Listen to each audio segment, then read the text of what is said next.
Alright, it's been a while since I've showed this expedition.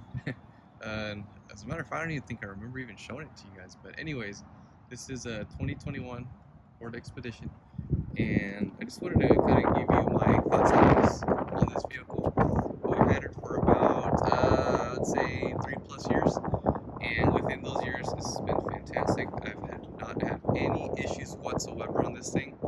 The only major things that I've done on this is literally a transmission change, with the filter, and oil changes, and that's about it. Oh, and also, your um, engine or the intake filters and the cabin air filters, because they always get clogged up. But anyways, as far as I know, this thing is cranking at, you know, it's cranked out 80. Let me see. It's 88,000. Hang on, let's see. It is. Come on, what? I guess I didn't think this through. 81,000 miles. And the only thing, like I said, I've done is just, well, the major thing is just the tires, and I replaced these at around 40,000 miles. So I got 40,000 out of the factory ones, and I went with these.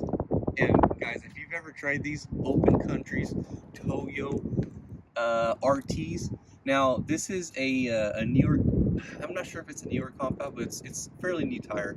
And I was gonna go with the Open Country RTs or the MTs. Anyways, they look super aggressive, and they're like a hybrid mixture between comfort and aggressiveness. And all I gotta say is fantastic tire. It is. I mean, it freaking rides well. It's super soft. 40,000 miles on these tires, and I bet you I can get another. Look at this. The tread is still. I don't know. I just love these Open Countries.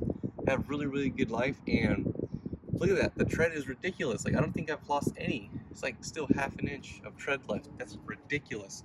But anywho, that. What was the size on these? If you guys are curious, I did go wider, and here he goes. It is two. Oh, let me see if this is better. Right here. It's a 295 55 R20, and it is I believe, is it an 8 or 10 play? I'm not sure. Anyways, I don't think it's a 10 because it would have been aggressive. But anyways, it's a 33 by 11 and a half. I really wanted 33 by 12 and a half, but it's okay. I mean, it's it's SUV. You don't have to get anything crazy. But anyways, it's super. I love these tires. They're super great. They're super aggressive, and they just make the truck look or the SUV look pretty slick. Now, with that out of the way, the body is still in great shape. I had one accident, and I had one on coming from Houston, and there was, how tires will out on semi trucks, and this one, I won't forget, it's a Toyota Land Cruiser, and it caught a tire, and it chipped the heck out of the paint here. It went up, it traveled up, and then it chipped that here. But the good thing about these is that they're aluminum, so even if you have some deep pits, it won't rust, which is, in a way it's good, which it's okay, but it's not gonna rust. No worries about there. I take it back, I had three. The second one was right here when these kids they accidentally merged into me and they swiped me, but nothing really happened. So it's okay, it's just a paint chip right there, but I'm not too worried about that. It's not gonna hurt me. American flags, you know it already. Okay, here's a big one. So you can't tell, but right here, someone came and they hit me from the back, and it hit right here, and it pushed the bumper out, and it destroyed obviously my lens. So I replaced the lens. The bumper's still intact. I want to keep it factory. I don't really care. I didn't take it to the shop. I did it myself. But all in all, it was just two clips right here, and thankfully they didn't damage the body right here. This is what I was kind of worried about. Nothing major, but it did set me back like $250 or $300 for the tail lights. Obviously these are not OEM. These are the I don't know, whatever brand it is, but it works out. And the bumper, I didn't want to, swap it out because it's just not the same. Whenever you switch out bumpers, especially if they're color matched, they will never ever be the same. So I was like, you know what, I'm gonna keep it. It wasn't major. I mean, this is not gonna bug me right here. I mean, I can care less about that end stint. I mean, nothing really to it. So, anyways, as far as quality, I mean, no issues. I mean, we still got, the seats are in great condition. I mean, everything works. I can't complain. Even the sunroof, I've not had any leaks or anything. Everything is just good. I mean, I can't believe it. It's just kind of crazy how they've lasted, or not lasted, but it's just held up. I mean, the buttons are still looking pretty good. The shifter, dial shifter's all good. Everything works, which I'm just happy. I mean, what can you complain about?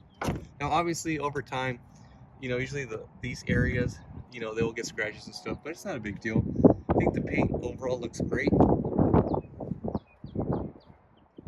See, well, I don't know if it picks up on camera, but it's great. It's super reliable SUV. Let's pop the hood real quick. I mean, it's nothing special. It's the 3.5 EcoBoost, and it's just great. I mean, well, what can I say? Like, I don't know if you're not a Ford fan, but I like it. I mean, look at this. Like, oh yeah, and also a battery replacement. I think it was 50,000. Had to replace the battery. Definitely, I'm a huge Napa guy as far as batteries and like brakes and all that good stuff. So I did that, and it's all stock. I mean, nothing. It's quiet. The oil that I use is Pennzoil. I love Pennzoil. For some reason, I've used Castrol, all those other brands, and for some reason, that oil keeps the sound of the engine so much quieter. You don't hear the clacking of the lifters and whatnot. Now, I'm just, it's just my opinion. You use whatever you want, but I think that's what it's worked out great for me, and I've always used it. So, another thing. Oh, yes, I also did too. I swapped out the brake pads. Definitely double check. Like, either you want to go with the factory or upgrade it, because if you don't do that, it just doesn't function right. The brake pads. I know it sounds funny, but it's kind of weird. I don't know. They're very specific now. They're kind of sensitive. When you press the brake pedal, it just feels weird. So definitely recommend going with OE or a little bit better. Other than that, nothing. Oh, what is that? Oh, poor thing. I didn't make it. Anyways, all in all, great vehicle. Shoot, nothing to say, nothing to complain about. Suspension, definitely might need to work on that a little bit. Now, I'm not, either I'm going to go with factory or maybe upgrade to Bilsteins or Fox, but I'm not sure if Fox makes these types of suspensions or the shocks. But look at this thing. I mean, it's still held up. I can't believe it. Anyways, I just wanted to give you a quick little glance of this thing after 80,000 miles, 80 plus thousand miles. That's it. And with that, I will see you on the next one.